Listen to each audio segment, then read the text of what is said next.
CBD. It's non-FDA regulated, sold everywhere now. So when will it actually help you? How much should you use? How do you know if it's a legitimate product you can trust? Should you smoke, vape, take a pill, a gummy? What's the difference? We're going CBD all the way today. We're going to demystify some of these things for you. Welcome to another episode of Exploring Possibilities. Each show, we aim to expand our awareness and explore ways we can transform life from the inside out naturally. Mario Rosales is beside me at every show doing the production thing. He may or may not be on the microphone, but he runs the technology that makes this sound so good week after week. We put a lot of time, money, and energy into this show, so if you get something out of it, will you show us a little love, please? Buy us some lunch or something. Your donations are always appreciated at journeyofpossibilities.com/support. We have a library of almost 300 interviews now, all timeless wisdom available anytime, journeyofpossibilities.com. Joining us next, Martin Lee of Project CBD. Hi, I'm Mario Rosales. You know, if you're a GoDaddy user, one of the things to keep in mind is that when you cancel that account within 90 days, you lose everything. Email, if you're doing hosting, email through them, your website. So here's a little tip. If you haven't done it already, go ahead and put everything into like a Word document and save it. And if you want to move to another provider, go ahead and give me a call and I can help you rebuild a whole nother website. I use WordPress, and that one we can take it anywhere. You don't even have to use my hosting, and we can help you out with everything there. Just let me know. Give me a call. Contact me at mariorosales.com. Martin A. Lee is the co-founder and director of Project CBD. They are a California-based nonprofit dedicated to promoting and publicizing research into medical therapeutic uses of CBD and other components of the cannabis plant. Martin A. Lee has published several award-winning books, and now Project CBD, along with the editors of Reader's Digest, have teamed up to publish The Essential Guide to CBD. That's what we're going to talk about today. You'll want to get a copy of the book, so there's an affiliate link right here on the show. And when you purchase through there, we are also rewarded in support of our continuing show at no cost to you. Found online at projectcbd.org, Martin joins us now. Welcome, Mr. Lee. Thank you very much. I'm happy to be on the show. So glad for you to take the time to join us because we do have a lot of questions. It seemed like overnight CBD was everywhere. And along with that, a lot of, unfortunately, what you called in the book, snake oil salesmen. So we do need some help demystifying all of this. Well, you know, the snake oil component is a reality, but that's not the full picture. That's not the full story. You know, actually, CBD goes back quite a few thousand years. In ancient China, CBD was part of the pharmacopoeia, and which is very effective, actually, for many different conditions, as it's shown to be today. But the problem is, it has exploded. There's a lot of different businesses getting into the action, putting out products that are not regulated by the federal government or state regulators even, unless it's part of a licensed a legal marijuana market in that state. So there is a lot of material out there, and some of the products are helpful. Some of the products don't really reflect what's on the label. So in some ways, it's a big mess, but there's a lot of potential. And it shouldn't be just sort of dismissed as a snake oil fad. CBD is for real, and it can help people in many different ways if people know how to use it. Absolutely. And I've personally experienced that as well. And I've been looking for just the right person to be able to go into this topic with. And I felt like you were it the minute I started reading the book. So I'd like to start with learning just a brief synopsis of the endocannabinoid system that we all have inside our body and why CBD can be so beneficial for us. Well, this is, you know, when we went to high school, for me, that was quite a few years ago, but we learned in our biology class that we had different physiological systems, a skeletal system, a nervous system, a reproductive system, there are about 12, the muscular system, et cetera, et cetera. Well, another system was discovered back in the 1990s, relatively recently, and it's called the endocannabinoid system, and it turns out even though it's a recent discovery, it's a very, very old phenomenon going back like 500 million years in animal evolution. And it's a system that actually regulates all the other systems. It keeps them all, if it's running properly, working properly, it keeps everything in balance. So it's a very, very important system, and it regulates a lot of different biological activity. It's been said by scientists associated with the federal government from the National Institute of Health that a dysfunction of the endocannabinoid system is implicated in basically every disease known to man. That every disease, it means something is going wrong with your endocannabinoid system. And if you can modulate that system, the National Institute of Health scientists say, you have potential for helping many different diseases. Well, it turns out that CBD is a very potent and effective modulator of the endocannabinoid system. You know, it's a fascinating subject. One could talk for hours just about the endocannabinoid system. But really, it is quite important in terms of understanding human biology and physiology. And the advances that have come through that discovery are quite significant. And you might say that much of the science that focuses on cannabis therapeutics and CBD and other components of the plant is really based on this now exploding knowledge of the endocannabinoid system. It is so interesting that something that pivotal to our health is something many of us don't know anything about. I mean, I really didn't know anything about it until the explosion of CBD, and I started to hear about this and learn about this. And I would suggest that anyone that's unfamiliar with it, get familiar with it. I'm sure we can do some of that probably on your website at Project CBD. Oh, sure. You know, we have a lot of different articles. We follow the discoveries in science that are happening weekly all around the world, and we write about them. We basically translate the language of science into something that's easy to understand for a non-scientist, because sometimes scientists kind of get used to talking to each other and they have a language of their own. So, yes, there's a lot on the endocannabinoid system. This week, for example, we released an article on how the endocannabinoid system affects mental health and mental health conditions, and went through several examples just on the basis of the science that's emerged in the last few weeks. So it really is a fascinating area to follow and to write about, to think about, and to educate about. And it's interesting because where marijuana is illegal, which is most of the United States, unfortunately, then we aren't even aware of these healing benefits of this plant. And as it mentions in the book, it's also difficult to do the research to prove the benefits of it because you're trying to research with a plant that's illegal. It is a little strange. You know, we're in a situation where there's actually been a lot of scientific research, but not using the plant. The plant that is considered radioactive by the U.S. government. It's more difficult for a scientist to get hold of the plant to do actual legitimate research than it is for any kid to walk down the block and score some weed. I mean, it's ridiculous because the scientist has to run through all these bureaucratic hoops and register this and that, and as if this is this terrible thing you're working with. But there is a lot of science though that focuses on individual compounds, either in the cannabis plant or from the cannabis plant, or other compounds that interact with the endocannabinoid system. The interesting thing is, when we talk about cannabis or CBD, why does it work? Well, it actually works because the compounds in the plant mimic and augment the effects of endogenous cannabinoids that the human brain actually and the body makes 24/7 all the time. And sometimes things can go a little off course or you get depleted. And that's where cannabis and cannabinoids from the plant, if they're consumed, can boost that endocannabinoid system. So, it ties back to that original question. And so there's a lot of very interesting research, but mainly it's going on giving individual components, isolated compounds to a mouse or another animal. And there's a lot you can learn from that. A lot scientists have learned from that. But unfortunately, you can't, just leap from studies from a mouse and assume that those results are applicable to human beings, particularly when you're talking about dosage of untested drugs, this kind of thing. So there's a lot of preclinical animal research that's very exciting that underscores the huge medical potential of CBD and THC, for that matter, and other components of the cannabis plant.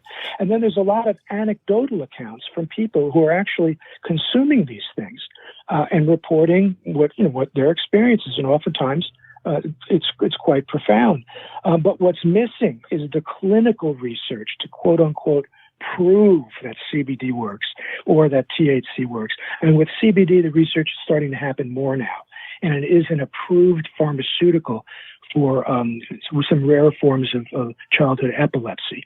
But what it's showing from anecdotal reports and from animal studies, that CBD could be helpful for literally dozens of different diseases, everything from diabetes to nerve pain to Alzheimer's, to, you name it. And it seems that, at least on the basis of what it's doing to mice, that there's some real potential there. So, we're in this kind of funny position of people are taking it and they experience it. The scientists are talking about it, explaining how it works, but we just aren't allowed to access the clinical data. But hopefully that will be changing. It is somewhat for CBD, but still there's a lot of restrictions on the plant. Well, and another reason we hope the laws will be relaxing on that at some point is because, as you discuss in the book pretty early on, that it works better in tandem. So not isolating just CBD, but often we have to isolate CBD so that our random drug screens at our employers and things don't pop and look like we're sitting around smoking pot. But as you say, some degree of THC with the CBD actually enhances the benefits. Yeah, they both actually enhance each other. We have to keep in mind that THC is also an approved isolate as a pharmaceutical for nausea and things like that. That plant actually works better, but it is approved as a pill. And CBD also available as a pharmaceutical, single molecule. So that's what scientists tend to focus on, because it's single molecule that can yield a specific single result, and it's much less complicated when you're dealing with a complex plant. But you made a very good point that there's a lot of emphasis on CBD as sort of the rock star, the medical rock star right now. But we must never forget that the overwhelming evidence, both the preclinical, the small amount of clinical data, and certainly the human experience, the anecdotal reports, is that CBD and THC work best together. They kind of bring out, they complement each other in very significant ways. One thing, as we're talking about CBD or cannabidiol, we should keep in mind it's not intoxicating. It's not psychoactive the way that THC is. That's the component of cannabis or marijuana that gets you high. And CBD can kind of lessen the high or counter the high, which is very important for medical uses, because sometimes people need very high doses of these cannabis-related drugs.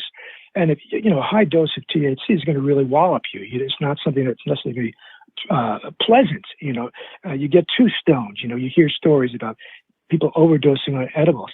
But if you're combining your THC medicine with CBD, you can make it much more tolerable. Or in some cases, you could take a low dose of THC that doesn't really have a therapeutic impact, but also doesn't get you high. When combined with CBD, it will make THC, it will bring out its therapeutic properties, but still it's not bringing out the high.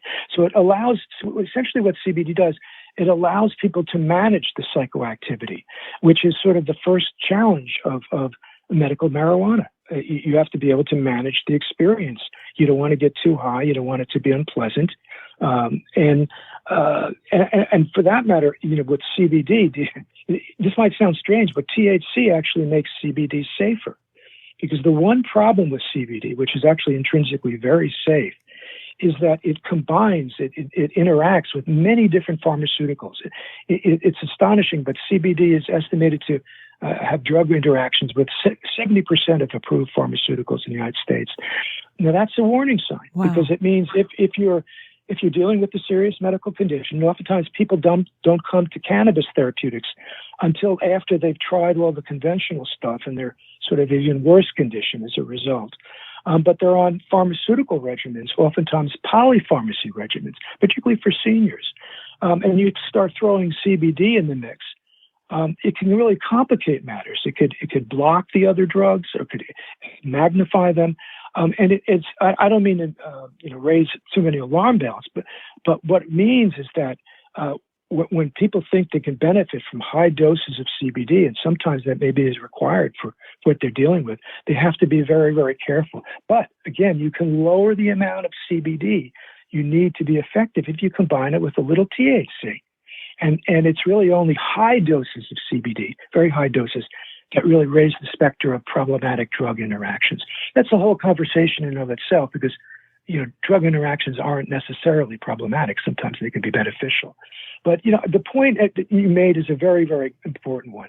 There's so much of an emphasis and excitement now about CBD, CBD, CBD. We mustn't forget that CBD as an isolate just doesn't work as well as CBD as a part of a full spectrum oil extract or as part of the whole plant matrix. When we first got started at Project CBD, that was in 2010, actually, when we first learned about CBD in California and began to be able to get access to it through certain cannabis plants that we called CBD rich. They were kind of rare, but we were party to their rediscovery. Well, at that time, the entire medical marijuana community in California was all about THC. It was about getting high, but it was also about getting better. The high didn't necessarily negate the fact that it was useful for medicinal purposes for many things, nausea, etc. But at that time, it was all about THC. And we said, and we emphasized at Project CBD, there's a lot more going on with the plant than just THC. You have to consider CBD. It has all these effects and so forth and so on. And but these days we find ourselves in just the opposite situation, where there's so much interest in CBD now that we have to remind people that it's not just about CBD. So thank you for asking that question, and I hope my response isn't too long-winded. No, it was wonderful. Thank you for that. And I love that it's come around to doses, because that's actually the next thing I flagged in the book. Unlike our typical American mindset, which is if a little bit's good, more is better, THC, CBD doesn't seem to work that way. In fact, it says in the book that it works on a bell curve. So I was thinking about a particular friend who had told me she tried it and it just didn't work for her. Oftentimes that may be a matter of dosage, right? Yes, it may be. And we are sort of in the midst of a kind of experiment with CBD.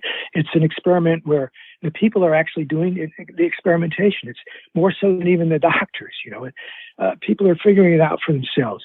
And one thing that's clear is that there is a sweet spot for effectiveness of the CBD, or we like to say a CBD-rich remedy, a CBD remedy with other components of the plant in there, even if it's mainly CBD, and that it's going to work best. And it turns out, there's been a number of studies that really illuminate this issue, but there was one study, out of Brazil, that looked at the effectiveness of CBD as an isolate, as a pharmaceutical, as compared to CBD as a full spectrum oil extract, as part of this broader tapestry of components, and how these oil extracts were being used by children with epilepsy.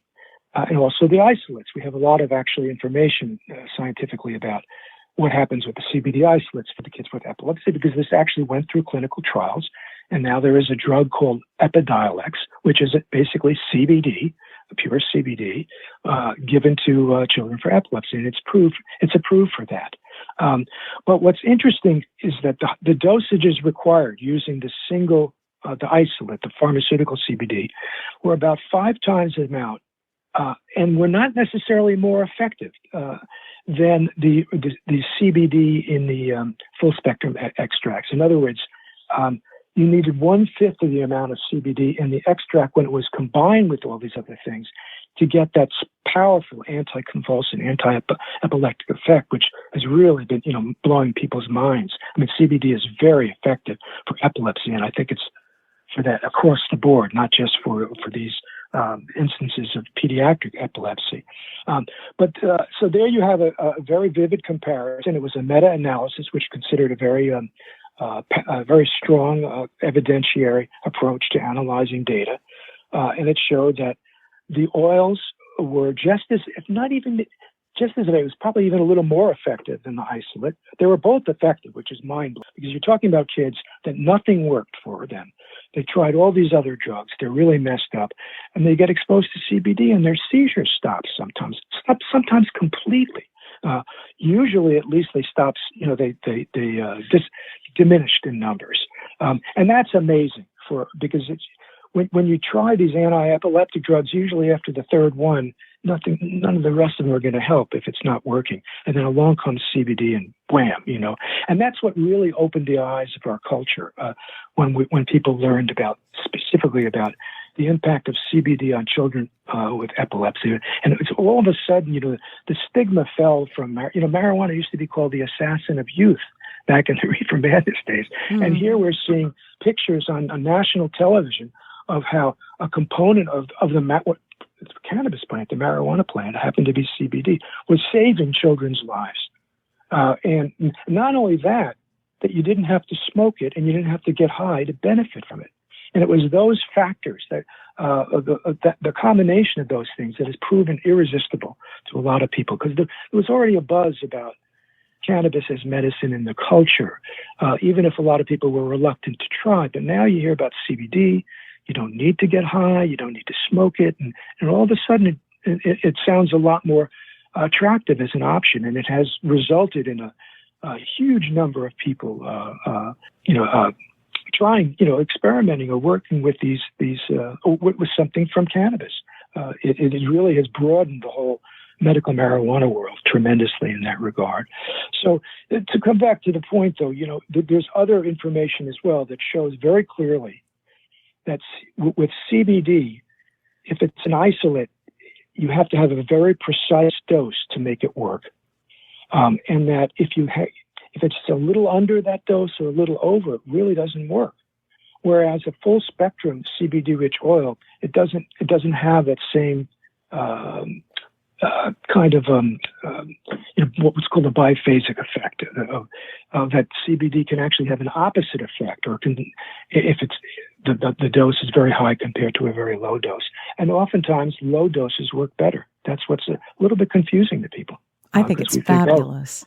Well, another thing that you guys touched on in the book that I thought really bears mentioning on the show is I have personal experience within my family of people who have been prescribed opioids, and then of course the addiction that follows and the ugly path that can lead some, particularly people with addictive issues in their families. It can go some pretty dark places with people, and then they struggle to get off of them. You guys talk about specifically the opioids, and there's cases in here that you talk about of where people that were only finding pain relief in that way could work with CBD and find pain relief. Can you touch on that a little bit?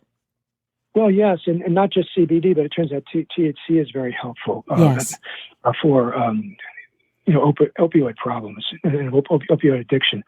But here's an example of potentially a positive drug interaction, because when people who are using opioids for pain combine it with cannabis, with CBD and or THC, they find oftentimes with the reports we get is that they can reduce the amount of opiates they're using, yet it can still have the same pain-killing effect they need. And that's an example, again, of a positive drug interaction. The fact that cannabis will, in a sense, potentiate the opioids, or make them stronger. So you don't need to use them. You can lower the dose. If you're lowering the dose, you're decreasing the risk of an overdose, and you're increasing the chance that lives will be saved. And that alone is quite significant. But there's many different ways that CBD that interacts with the whole issue of addiction. And it seems that in terms of, one of the challenges if a person goes into rehab and they kick opiates and they come back to the real world, so to speak, it's very difficult to resist environmental cues. They go back to the same environment they were, where they were using heroin or they were using the synthetic opioids and the pharmaceutical opioids. And they go back, they're sitting at the same desk, they're at the same, all the cues are pointing, the environmental cues are pointing toward the experience of the addict. And what CBD has been shown to do in preclinical studies is sort of break the connection with the environmental cues, so that it's easier to resist the temptation of going back to using opioids. And that's, again, one little component of what CBD is showing in terms of potential for addiction. Quite a few substances, we have them on our website: alcohol, cocaine, opioids. Ironically enough, even abuse of cannabis is the NIDA, the National Institute of Drug Abuse, has been funding studies it's not that they're totally without merit, but they're a little bit strange. And the idea is that if CBD can help a person get off of a marijuana addiction, quote unquote. Now, marijuana isn't addictive in the same way as those other drugs I just mentioned, but marijuana can be habituating, and sometimes it's a problem for people. But so there's an interesting line of research that suggests, well, the person should, if they're a marijuana smoker and they want to get off their THC weed, they should use CBD, and that will kind of compensate for it. And there could be some merit there, but I don't know. I don't have that problem. So, but the point is that CBD addiction is a very, very difficult medical condition, and CBD and other cannabinoids show a lot of promise in this area. I would be shirking my duties if I didn't bring up the elephant in the room. We've gone through a pandemic. We have, the one thing everyone's talking about is this virus and the other variants of the virus. What are you guys finding in terms of CBD? Are you doing any work in that area?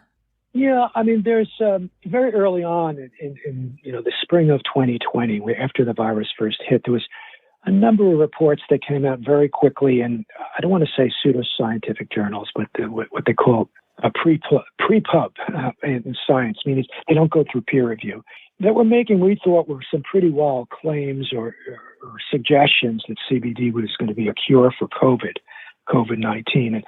And the research seemed very shoddy and dubious, and we addressed that head on.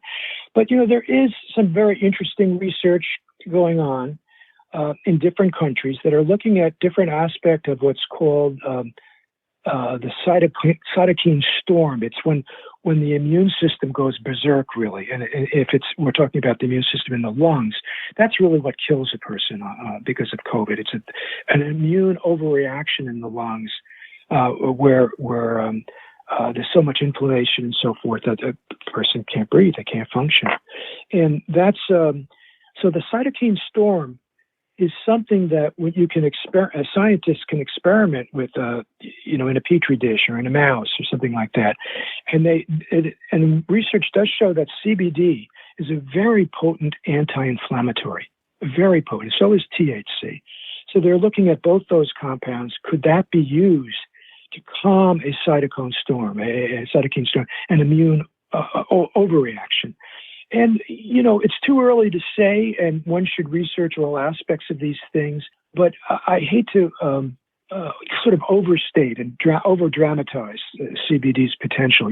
There's a lot going on that we didn't need to overstate what it can do. I'm all for more research in the area, and there is some interesting research going on that's really worth keeping an eye on in this area. It's too soon to draw any conclusions. It's funny to me how someone in the holistic community would be hesitant to say this might make a difference. And yet here we've got the pharmaceutical industry that's barely had time to test anything going, here, let's put this in everybody. It's kind of crazy. Yeah. Well, one thing, there's still a stigma involved in anything to do with cannabis. So right. It's like if CBD is going to be useful for anything, they got to prove it 5 times over, Right. And the FDA is always overstating the potential harms from CBD and so forth. One thing they've really focused on is allegations based on some very, very limited data from these tests with these children with epilepsy who are already on drugs that were causing liver damage, combine it with CBD, and this FDA is saying, hey, CBD might be causing liver damage. Well, they're already taking drugs that cause liver damage, but it's kind of become a meme with the FDA. It's their excuse for not giving the green light for CBD to be in the consumer market and health supplement market. So what we got involved in is a study that's ongoing, that a serious clinical trial involving drawing blood. We don't do this. We're not doctors, but we're working with the group that is, to really analyze the impact of CBD on liver health. And the good news is, after I know more than 1,000 people have gone through and have blood drawn, and before and after they go on CBD for about 6 weeks or so, and so they do a test before and after and look at liver function, and it's looking very positive in terms of CBD getting a clean bill of health, as we would expect, in terms of liver issues. But I think. What can you say? The vaccines and all that, it's a whole other conversation. Right. And people are freaking out about it. But there's no doubt when you when you take a vaccine, the interesting thing is that I always thought was very amusing in some ways in this whole bizarre political spectacle going on around vaccines. Vaccines are based on a homeopathic principle that homeopathy, a little bit, does a lot. Even less does more. I mean, that's the principle, less of homeopathy. And yet, it's the alternative, some in the alternative health community, who you would think would be most supportive of homeopathy, that are flipping out about vaccines being the end of life, And then you have the pharmaceutical establishment who practically wants to jail homeopaths, and have been trying to just bludgeon them out of existence institutionally and otherwise. And yet, their whole shtick with vaccines is based on a homeopathic principle. And frankly, a lot of other successful things in allopathic medicine has been adopted from homeopathy. But, not to go off on a tangent, it dovetails again a little bit with cannabis therapeutics, because it isn't, as we were talking about before, the biphasic effect. You experience pain, you take a painkiller and you think, oh, you need more, it's not quite doing the trick, then you take stronger dose. But with the studies that have done with CBD for neuropathic pain, CBD and THC, they actually identified very clearly for this one drug, Sativex, CBD and THC combination, not legal in the U.S., but in 25 other countries, under the tongue preparation, that for people with neuropathic pain, which is very difficult pain to treat, I think the number was 21 milligrams of this extract a day was optimal. If they took 42 milligrams, they got half the effect in terms of the pain killing. And if they double that, they got no effect on pain. So there it is. We can't assume that our typical ways of thinking it, which is very confusing in our society, makes a lot of sense when it comes to cannabis therapeutics. Yes, absolutely. There's a lot of irony going on right now. We could do a whole show on that. You're absolutely right. There is. I'm very well aware of the some of the disputes and so forth. But ultimately, it comes down to one has to take care of oneself as best one can. But we also live in a world where it's not realistic to think we're going to protect ourselves from the 80,000 synthetic chemicals that are in the environment that are not regulated. I mean, you can only do so much. Exactly. But CBD can be a big help for maintaining a healthy life or improving one's health.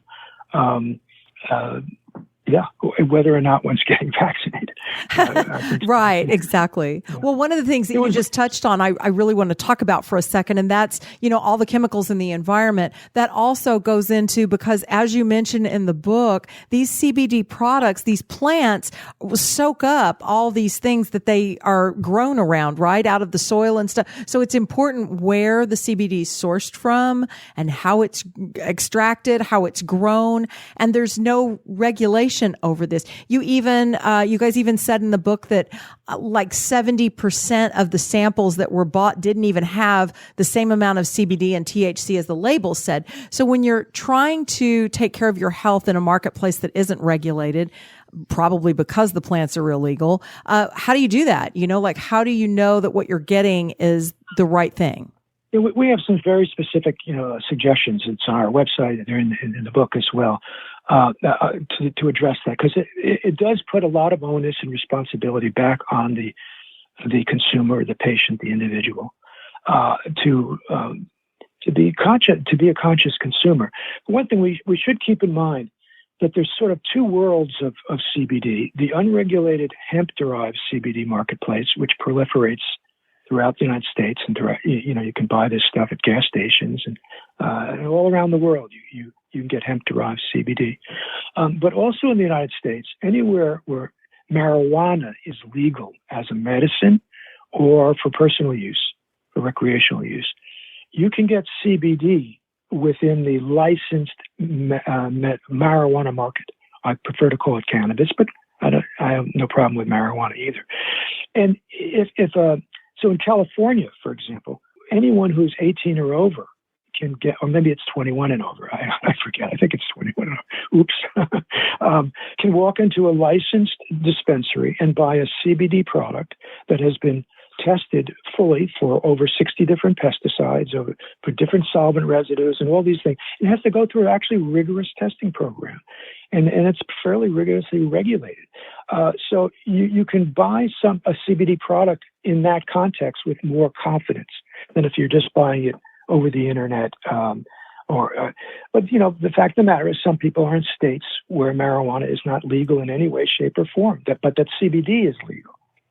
So their options are more narrow. But still, in that context, it's possible to find good products.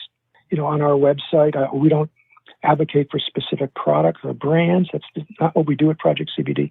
But we do have a little marketplace area where certain, what we might call the smaller mom and pops, who make really fine artisanal oil extracts and do a very careful job, but they're not, these big companies going into all these states.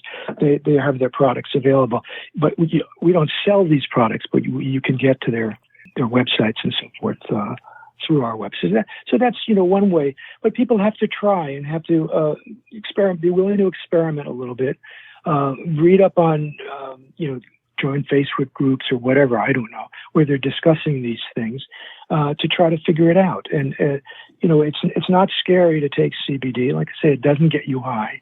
But you start with a little bit. You can increase it a little bit. If you can find a doctor who works with cannabis, that's all the best. If you have a serious medical condition and there's a doctor in your area who sort of specializes in cannabis therapeutics, you want to consult that doctor. But most often people are on their own, left to their own devices. But a lot of it's just common sense. You read a label. If it's got all sorts of things in the label, like artificial colors or artificial flavors, for me, that's the kind of product I would not buy in a supermarket. And I wouldn't want it in my CBD product either. I don't want artificial anything in there if possible. Right. So it's a matter, again, and this, unfortunately, this stuff proliferates. But there are also very good, clean products out there. But one has to be a conscious consumer. Well, and this book is fabulous. As you say, a lot of the questions I asked you about, there is information in the book, but I wanted to get you to kind of share what you had to say about this book, The Essential Guide to CBD. It says right on the cover, it's everything you need to know about what it helps, where to buy it, how to take it, and they go in depth. There are lots of testimonials in here, and I love how it culminates with the chapter, Your CBD Action Plan, how to choose the form you want to try, research it, consult with a doctor, experiment with dosage and timing, track your results. This is really a good handbook for anybody that would like to start trying to work with CBD and different forms of the plant and see how it works for you. No, I think so. I mean, I can honestly say so. Yeah, I'm not the author of the book itself. It was a collaboration between Project CBD and Reader's Digest. But much of the content on there is from the Project CBD website that's been adapted to a book. And I do think that it really will help a person navigate this kind of confusing and understandably complex marketplace. And I think that it could be an asset in that way. That was the whole idea of working on it. And it's excellent. We're talking with Martin A. Lee, the co-founder and director of Project CBD, a California-based nonprofit, all about the therapeutic uses of CBD and other components of the cannabis plant. Thank you so much for your time being with us. I'd like to ask you if you have a final parting thought, anything we didn't touch on, anything you'd like to expand further on to leave us with today.